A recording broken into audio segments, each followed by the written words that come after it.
الفكر يا إنسان لو أطلقته متأملا في قدرة الرحمن لخضعت إجلالا وتسبيحا له سبحانه رب عظيم الشان. بسم الله الرحمن الرحيم. Yes, up to. So it's not, we don't have to finish there, but it goes up to 5:30. Hopefully we'll finish before that. Okay, everyone. May Allah bless you. May Allah subhanahu wa ta'ala bless your families. And may Allah accept your good deeds, your ibadah, your salah, your zakah, your sadaqah, your dhikr, your recitation. You say Ameen, so the malaika will say Ameen to you as well. Okay. It's a great, it's one of the days in the week. I know that's Friday, one of the best days. One of the best days for me when I meet with the students, when I meet with the brothers and sisters, when I meet in a circle like this. Really, it creates a lot of pleasure and a lot of, I don't know how to describe it. It's something that I can't describe. It's something especially for me. I feel happy. It's a good time for me when I meet with you brothers and sisters. May Allah subhanahu wa ta'ala grant you the Jannat al-Firdaus, all of you, inshallah. Before we start the lesson, just to start with this short, quick reminder while we are in Ramadan. And before that, just to remind everyone, sometimes last week I got questions from the last week's lesson. Some sisters asking about references of what I said. Anything you think that is not, and this is the slogan of SAIS, where the authenticity is our home, is a place for us. So if you feel anything that I say is not correct, ask me, email, text, WhatsApp, message, anything, any way of communication, contact me, I will give you the reference. And if something I know it's authentic, I will tell you it's authentic straight away. If I tell you something, a story, like last week, is a story. So story is a story. Story is a story. Whether it's, story is not, I'm not saying to you halal or haram. It might be authentic, might be not authentic. Just take it and go. So story is different. It's not when we're saying halal and haram. So, but anyway, anything that I will say, please ask the questions if you need to ask. Allah subhanahu wa ta'ala or Rasulullah sallallahu alayhi wa sallam said, ما من قوم يجتمعون في بيت من بيوت الله يتدارسون ويقرؤون كتاب الله. Any people, they get together in the house of Allah. Nowadays, unfortunately, we can't get in the house of Allah and have circles like this because the masajid are controlled by different policies. But I will consider the ulama saying any circle of knowledge, any circle, people getting together, even at home, even at work, even in any centers, any places, you get together studying the book of Allah subhanahu wa ta'ala, and here in particular the book of Allah, the Quran, but you include also, you're studying tafsir, you're studying hadith, you're studying fiqh, and even the ulama, they included language. If you study language, because language is the key for understanding our book. He said, illa, what is the reward? You did that. Illa hafathumul malaika. The malaika will be surrounding you. So now you come out from this lesson with zero. You didn't understand anything. You didn't learn anything. But at least you have rewards. What are the rewards? The malaika were around you, protecting you, making dua for you. So hafathumul malaika wa dhakarahumullahu fi man indah. Allah will mention your name. Suhail Sayyid, he attended a class at Science in Ramadan, on this day, that day, everything decided, everything written. And we're going to learn, inshallah, next week about the record. Everything, you'll find it written in there. Anything that you did in your life, it's written. Because Raqib and Atid are writing everything for you. So, وَذَكَرَهُمُ اللَّهُ فِي مَنْ عِنْدَهُ وَنَزَلَتْ عَلَيْهُمُ السَّكِينَةِ. The sakina will come down and you will feel, and that's why when in classes, when in the circles, you will feel the sakina. You will feel that there's something different. It's not like when you're sitting in different gathering. You see something different, isn't it? This is at least, that's the reward that you'll get from that. Okay, one of the ayat, because to fulfill what Allah, although we are studying in this classes here, we're studying one of the greatest subject in Islam, one of the pillars of this religion, which is studying about al-Yawm al-Akhir. But you may say, okay, we're not included in this hadith. So I'll study with you an ayah before we start. Allah subhanahu wa ta'ala said in Surah Al-Munafiqun, He said, that's to us, وَأَنفِقُوا مِمَّا رَزَقَنَاكُمْ مِنْ قَبْلِ أَنْ يَأْتِيَ أَحَدَكُمُ الْمَوْتُ فَيَقُولَ رَبِّ لَوْلَا أَخَّرْتَنِي إِلَى أَجَلٍ قَرِيبٍ فَأَصَّدَّقَ وَأَكُمْ مِنَ الصَّالِحِينَ. Allah subhanahu wa ta'ala said, وَأَنفِقُوا, you Muslims, males, females, أنفقوا means spend for the sake of Allah. Now let's go to the terminology that Hanafi or late Hanafis, or let me even make it into between a bracket, Pakistanis or India subcontinents. They use new terminologies. They use terminology which is, it's understood in the language. They use something called zakah, something called sadaqah, something called fi sabilillah. In general, in Sharia, we have zakah and we have sadaqah. But they included something, you'll find that in the masajid of the Pakistani masajid, something called fi sabilillah. Fi sabilillah, it's a sadaqah fi sabilillah. But I know in language is a little bit different, but the conclusion at the end, it is absolutely same, completely same. There is no different. So zakah is an obligation. Other than the obligation, everything will be on an voluntary deed. You do it. They're saying sadaqah, you do it for your sake, because you want the reward. Fi sabilillah is Allah's sake. Allah wanted you. I needed money, or we needed money to build the center. That's fi sabilillah. Okay, you want, because you committed a sin, then you need to give a sadaqah to remove that sin. That's a sadaqah. So that's how they differentiate between this. But the conclusion are same. So we have, Allah subhanahu wa ta'ala said, وَأَنفِقُوا فِي سَبِيلِ اللَّهِ.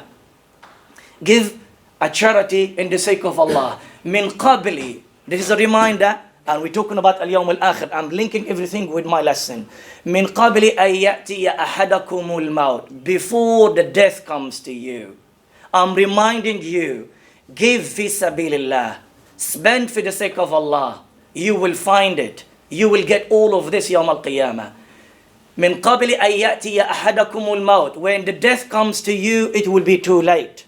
And we're going to find out today, and we're going to find out next week as well. It will be too late for you if you don't do it now. If you're a lucky person, you might get something while you're on the grave. But وَأَنفِقُوا فِي سَبِيلِ اللَّهِ مِنْ قَبْلِ أَنْ يَأْتِيَ أَحَدَكُمُ الْمَوْتِ. When the death comes to you, and Allah talks about the context of the ayah, talks about the munafiqeen and the kuffar. Listen what He said, and that is my point here. He said, أنفقوا في سبيل الله من قبل أن يأتي أحدكم الموت فيقول, the kafir disbeliever, فيقول ربي, oh my Lord. At that time you're dead, you're completely finished. At that time you will say, يا ربي, what's the ayah? أنفقوا في سبيل الله من قبل أن يأتي أحدكم الموت فيقول ربي لولا أخرتني. Oh my Lord, if you just delay me more, give me more time, and not to have to believe in you, having tawheed, because the tawheed is at that time is essential. Without it, nothing will be accepted. But what he mentioned in there, he mentioned something. That's why I'm reminding you now. It's a season, Ramadan. It's a time. If you don't give for the sabilillah, you will not get to have another better time than this. فَأَصَّدَّقَ, he said. He did not say فَأُصَلِّ, I want to pray. I want to go for making tawheed. I want to visit Kaaba. I want to have this, have that. He said, فَأَصَّدَّقَ, I want to give a charity. And he used, for those who knows the language, as-saddaqa, the form of a taf'il, the mubalagha. I want to give so many charity. He knew, the ulama said, the commentators of tafsir, they said, it is the greatest deed that will save you from a lot of troubles. Yawm al-Qiyamah, in the grave, and Yawm al-Qiyamah is the charity. Because the kafir at that time, he knew what is the level of the charity. He said, he requested Allah, return me back so I can give a lot of a charity. Give sadaqah. And then the sadaqah, if you give it, you will be linked with وَأَكُونَ مِنَ الصَّالِحِينَ. You will be among us as-salihin. You are the person who gives sadaqah, you're giving the charity, you don't care how much you have in your pocket, you give it, then you'll be counted among us as-salihin. But unfortunately, at that time, for this scenario, Allah subhanahu wa ta'ala said, وَلَن يُؤَخِّرَ اللَّهُ نَفْسًا إِذَا جَاءَ أَجَلُهَا. your nafs came, khalas, your ajal came, will be too late. Now, this is the importance of the sadaqah. I mentioned yesterday the hadith, the other hadith. It's a great hadith. I like it. I relate it to our day as well, the last day. Allah, Rasulullah said, Kullu insan, yawm al-qiyamah, authentic ahadith. Kullu insan, kullu abdin, every slave will be yawm al-qiyamah, when the sun will be very close, when it will be very hot, and you're looking for something just to protect yourself from the heat. Then there are people having some shades. Allah Rasulullah mentioned them. We will learn them inshallah next week. But one of the special people, Rasulullah said, those who are giving the sadaqah, where every person will be having the shade with his own sadaqah. The amount of the sadaqah you gave it, that is the amount of the shade you're going to get. You might get something like that, you just put your head under it. But you might get a big umbrella, give a big place, then that is because you are a one, you give a lot of sadaqah. Now these ahadith and others was understood by our great ulama. Today is 13th of Ramadan, 1440.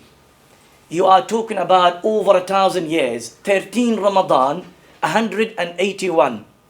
A great Imam, Abdullah ibn al-Mubarak, same as today, he passed away. But he was one of the people who understood these ahadith and others, and he implemented and he practiced these practices of the religion. And so what he did, this Abdullah Mubarak, he died long time, as I said, from the time. He's the student of Imam Abu Hanifa, student of Imam Malik, a great Imam. He used to spend, he was alim, he was trader, he was a jurist, faqih, he was muhaddith, he was historian. Every single title was written about him. And go to Ibn Hajar, when he talked about him, every single title was mentioned about him. He was including to everything about the Sharia. He also in the dunya, he's fantastic, he's a big trader. So what, he used to have a lot of money. He used to spend from his own pocket upon great scholars, Ahmad ibn Zayd, Ahmad ibn Salama, Sufyan al-Thawri, and his sheikh. He spends on his sheikh, Sufyan ibn Uyayna and Sufyan al-Thawri, and Ismail ibn Ulayya. He used to spend about great imams. I'll tell you one fantastic story, mentioned by, again, story. I'm not saying authentic, not authentic. A story, if it was not authentic, throw it in the bin. Ibn Kathir, the great Imam Ibn Kathir, in the book, the great book called al-Bidayah wal-Nihaya, he mentioned this story. He said, one day, and we are close to Hajj, he said one day, be careful sister about okay, one day he said, during the Hajj time, Abdullah ibn Mubarak and his servant, they prepared themselves and going for Hajj. And he is from Maru. And Maru, it is in Turkmenistan nowadays. But he lived in Iraq. And he traveled. He's a businessman. Every month you'll find him somewhere else. He traveled from Maru going to Hajj. In the way, prepared his Hajj. The people during his time, if you read about his history, you will love it. During the Hajj time, people, they love to go with him because he will make you to save your money, he will spend on you. And people, they like to go with him. And listen to this. One day, one of his Hajj, he goes 1 year for Hajj and 1 year goes for, he used to volunteer to protect the Muslim, the border from the Ar-Rum at the time. So 1 year for jihad and 1 year for Hajj. And in the year of the Hajj, 1 year, he prepared himself with his servant, going for Hajj. In the way, he used to have with him a lot of chickens, a lot of birds they eat, because he used to eat a lot as well. He gives a lot and he eats a lot. MashaAllah, tabarakallah. So one day, they found one of the birds. In one narration says a bird, in one narration says a chicken. They found it dead. So what they did, it's dead. What are you going to do with it? Throw it away. So Abdullah Mubarak, nature, Muslim, it's dead, I can't eat it, throw it away. Moving away, they're about to move from that stop. And they've noticed that Abdullah Mubarak, he notes, and these things you will find from the scholars, from the people who cares about the others. Normal who are rich and they're not thinking about the others, they are not going to have this sense of looking into the others. So Abdullah Mubarak, he notes that at the time when he moved away from that place, there's a jariyah, a young lady. A jariyah, it can be a young lady, it can be a slave, came into the point where they were sitting. and looking into the leftover. And they took that chicken and start preparing that chicken, cleaning, taking the feathers, taking everything away from it. And he came back. Wait, what are you doing? She said, leave me. Said, what are you doing? Tell me. By Allah, to tell you, you have to tell me. And then she said, look, me and my sister, 4 days, we did not eat anything. 4 days, we have nothing in our stomach. And Allah subhanahu wa ta'ala made maita, the dead body, the dead animals, halal for us. So I found it, you left it. You want it, you take it. I found it, I'm going to eat it with my sister. Abdullah Mubarak got really affected with that. So what he did, be careful sister with the camera. What he did, he said to his servant, how much money left for us? He said to him 1,000 and something. He said to him, keep 20 dinar and we're going back tomorrow. Now, no hajj. He said, this is my hajj.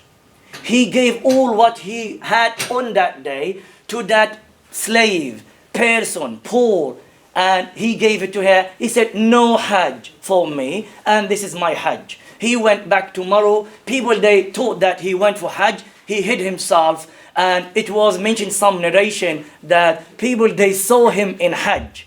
And when they came back tomorrow, they saying to him, oh, Hajj Mubarak, Hajj Mubarak. And in the reality, he did not go. And this is the need. Look, people, they practice what Allah subhanahu wa ta'ala said in the ayah that I mentioned earlier. وَأَنفِقُوا فِي سَبِيلِ اللَّهِ. And they practice what Allah said as well, that you have the shade yawm al-qiyamah. He knew that is, what is the point that you have the knowledge and you don't practice it? What is the point that you have extra money in your pocket and you don't give it?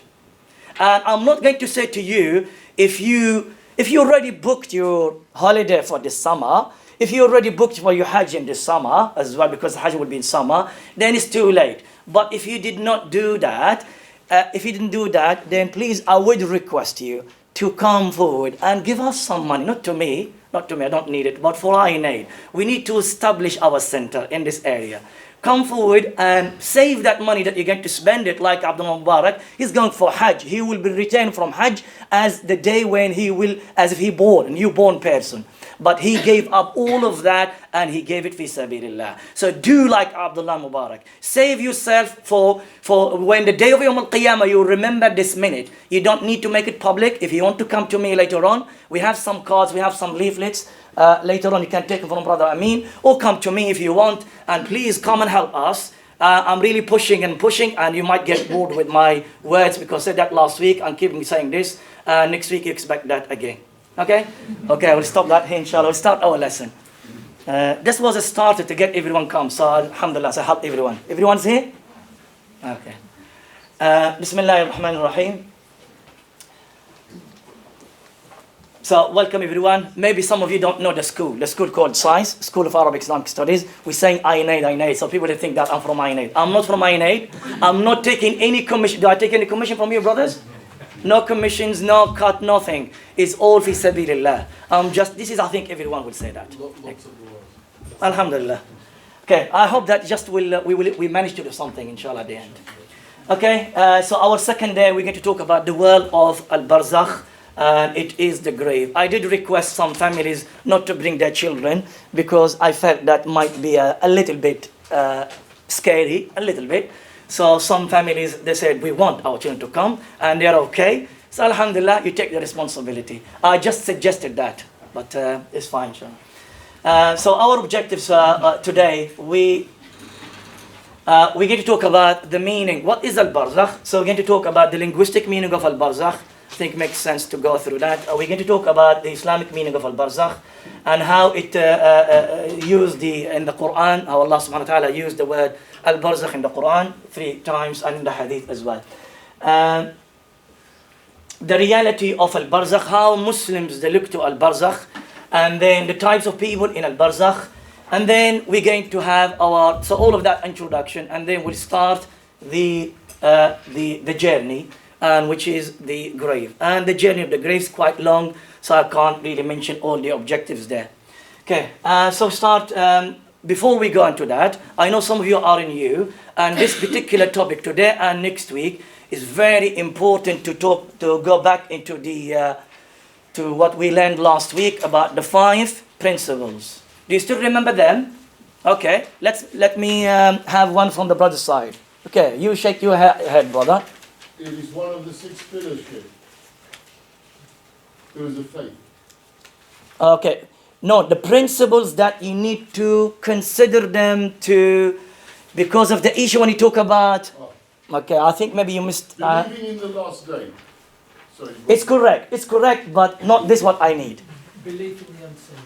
Huh? Belief in the unseen. Okay, the unseen. So this is the al-Yawm al-Akhir in general. Al-Qabr, it is part of the unseen. And we Muslims, we have to believe the unseen world.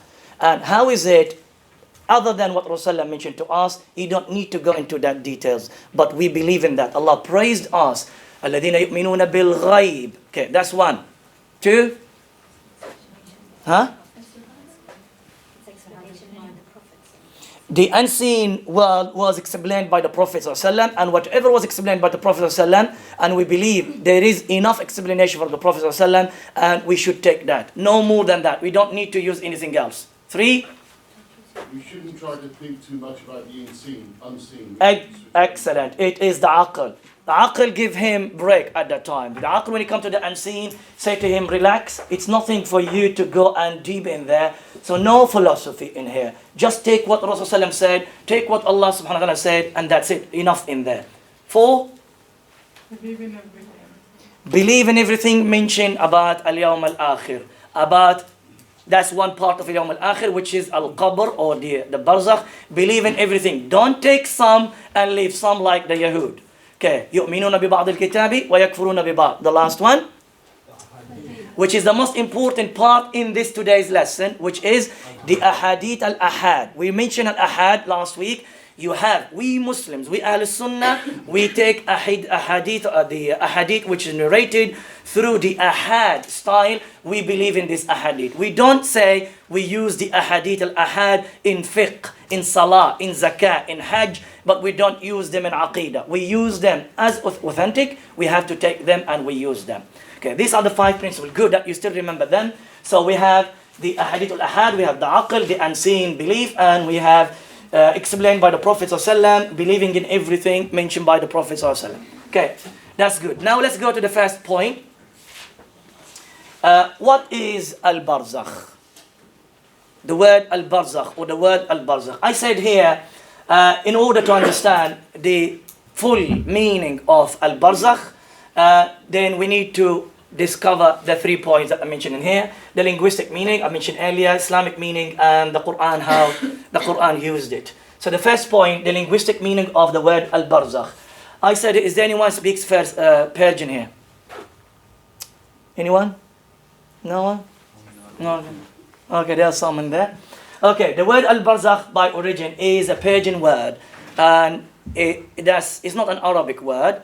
However, it became an Arab word as Allah subhanahu wa ta'ala used it in the Quran. You know the Quran, we have so many words are not an Arabic words.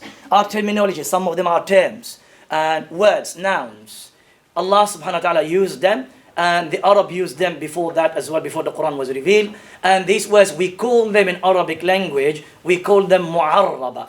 The kalimat, the words are mu'arraba, became an Arab word, and they use them, they give them some plurals, and we have patterns for them, specific patterns in terms of, especially if they are nouns, and we create them and make them as plurals and singular. And some other scholars, they say the word barzakh is just ism jamid.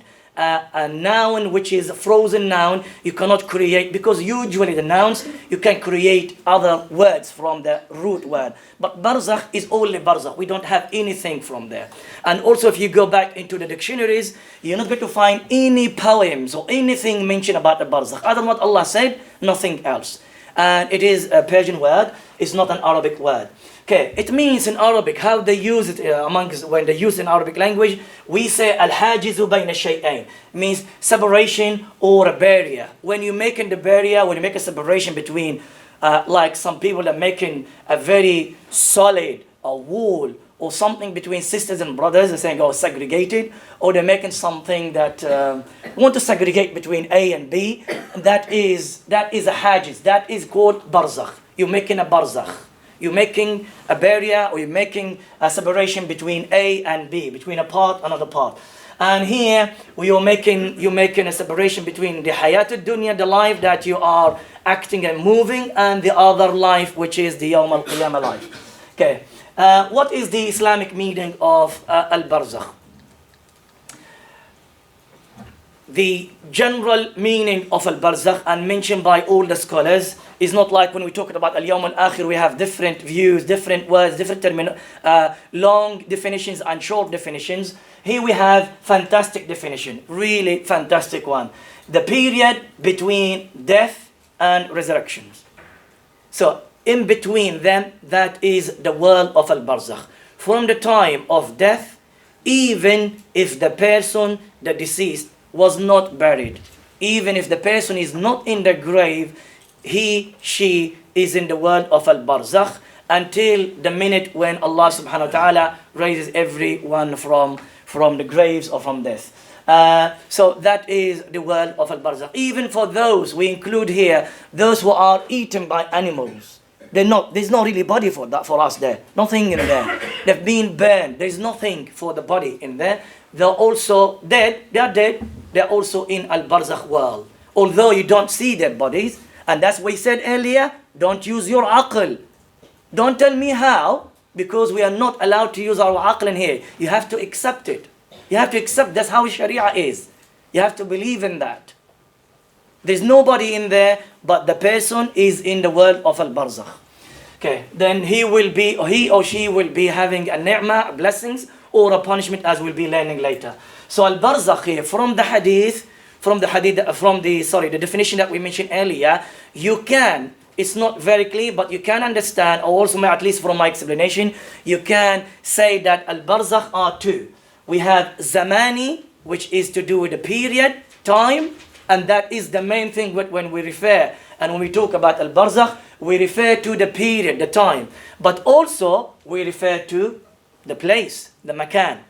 So the makan that you are in, because why are we saying that? Because we have some of the ahadith that Rasulullah mentioning it very clearly, this fi qabrihi, in his grave, in his place, in his that. So he mentioning a place. So by mentioning the place, which is commonly that we know, Muslims and non-Muslims, we bury the body into the grave. So the grave is a place of barzakh as well. Although it's not essential, as we said, the makan, because it might be some people that will not be putting in for Muslims, very rare, but you might find in this world, people that die in the sea, they burn, they will be eaten by animals, then we will not have any place for them. And in the history, they put some just memorial things, and they're remembering the person, although there is no grave in there. There is no person who buries in there, but there is a grave. Okay? So that is, mainly we talk about the az-zaman, which is the period. Now, how it is used in the Quran, and particularly in the Quran, the hadith, we're going to have so many hadith, but in the Quran, the word al-Barzakh used 3 times in the Quran, not more. And again, as I said to you last week, don't think that I went to all the surahs counting al-Barzakh. The book that I showed you last week, it is the book that you can use to find how many times that the words are used. So the first ayah that Allah subhanahu wa ta'ala mentioned in Surah Al-Mu'minun, which is on Saturdays at Science in this building here, we have a class. It's a tafsir class and fiqh class. Majority of the brothers here and some sisters, not some, really a few sisters, but majority of the brothers, they attend the class tafsir. And alhamdulillah, Allah subhanahu wa ta'ala granted us to finish we start Surah Al-Kahf, Surah Taha, Maryam, Al-Hajj, Al-Anbiya, and we are now in Surah Al-Mu'minun. So soon, inshallah, we'll come to this ayah. We are halfway in the surah. Allah subhanahu wa ta'ala said, لَعَلِّي, talking about the Yawm al-Qiyamah, the kafir, لَعَلِّي أَعْمَلُ صَالِحًا فِي مَا تَرَكْ. Similar to the person earlier, the kafir, the munafiq, he's saying, Oh Allah, return me back. I want to give a sadaqah so I can be among the salihin. Allah said here, لَعَلِّي أَعْمَلُ صَالِحًا فِي مَا تَرَكْ. Leave me, give me, return me, give me the opportunity to go back to life. I want to do good deed. And the best good deed, as we mentioned earlier, is the sadaqah, the charity. Allah or the malaika will say, Kalla, no. إِنَّهَا كَلِمَةٌ هُوَ قَائِلُهَا. It's a word, you finished. Your life ended, no back. You can't go back. وَمِن وَرَائِهِمْ بَرْزَخٌ إِلَى يَوْمِ يُبْعَثُونَ. In front of them. Although the word wara means behind, but Allah is referring here to in front of them, there is a barzakh. Al-Barzakh, it is the world that you're going to live in, which is Alim al-Barzakh. So it's a barrier between them until the day that they will have the resurrection, Yawm Yub'athun. So that's one of the ways how Allah used it. And that's the first place that used in the Quran. Then used in Surah Al-Furqan. After that, 2 surahs after that, Allah said, وَهُوَ الَّذِي مَرَجَ الْبَحْرَيْنِ. Talking about Allah subhanahu wa ta'ala's blessings, Allah subhanahu wa ta'ala's actions in this dunya. وَهُوَ الَّذِي مَرَجَ الْبَحْرَيْنِ. Allah is the one who made the marriage of al-Bahrain. He created and mixed al-Bahrain, the 2 seas. هذا عذب, and 2 seas referring to the normal sea, that the salty one, and referring to the rivers that we drink them, because we know that there are some rivers are salty, but usually the rivers are able to use them to drink, use the water for drinking. هذا عذب فرات. One of them is a عذب فرات. You can use it for drinking and living. وهذا ملح أجاج, and the other one is a milh. Salty is you can't have it for living. And وَجَعَلَ بَيْنَهُمَا بَرْزَخًا وَحِجْرًا مَحْجُورًا. Allah made between them al-Barzakh. You're not going to find a river mixed with the sea. There is a land in between them all the time, and that is the barrier. So again, in Arabic language, similar how Allah used in the Quran, and similar to what we are referring to, which is the word of al-Barzakh. It's the barrier, it's a hajiz, it's a separation between your life when you are acting and the life after that in the hereafter. Okay. The last place that Allah used it is in Surah Ar-Rahman. Allah subhanahu wa ta'ala said, مَرَجَ الْبَحْرَيْنِ يَلْتَقِيَانِ بَيْنَهُمَا بَرْزَخٌ لَا يَبْغِيَانِ. Again, similar to what we have in the ayah in Surah Al-Furqan, referring to the 2 seas, the one that we use for living, and the other one, the bigger one, and Allah used it and called it sea. Although in Arabic now they call it rivers, but they are seas. And بينهما برزخ لا يبغيان. Between them is a barrier. They cannot mix between each other. Okay, some of you say, showing in the videos and the internet that the 2 seas are mixing together and they cannot mix each other. But the Mufassirin, they're not referring to that. The Mufassirin, they refer, there is a land between the rivers that we use them. And even the Mufassirin, they mention the example of the rivers that we have them nowadays.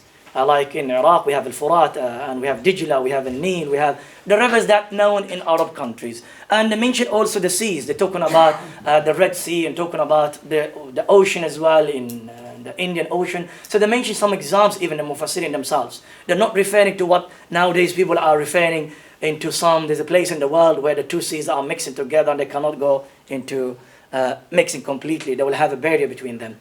Because they are referring to al-Barzakh as a land between the 2 places. Wallahu a'lam. Okay, so this is the 3rd ayah, and that's the last ayah that used in the Quran, using the word Barzakh. Any questions for this part? No. Okay. The second point, what is the reality of al-Barzakh? This particular point, or this slide that I mentioned here, it can be a conclusion as well. So you can have this as a conclusion. But I need to give you an idea before we go into this world. And because when we start going into the steps of the grave, will be completely very straightforward steps. I have nothing really much to say. I just share with you what Rasulullah mentioned. Okay, so how Muslim what is the reality of al-Barzakh? The reality of al-Barzakh is that death is not the end of everything.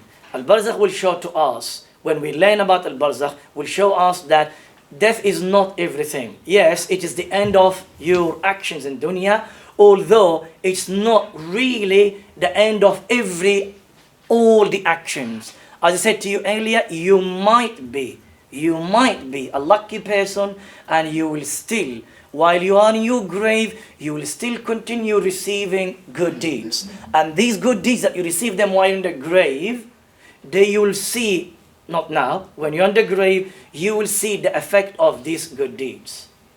A sadaqah jariyah, if you give to INAID to enable us to start our center. Okay, brother smiling. Okay, I think it's going to be boring now mention INAID. I'm not going to mention INAID anymore. Okay, you have a walad salih, you have a pious, righteous son, daughter. You spread knowledge. You build, an orphanage place. You sponsor an orphan. You do something. then every time this person benefiting from that, you will see the punishment are reducing. So means that you're still benefiting. But yourself, your actions, your limbs, that you can't do anything. You're finished.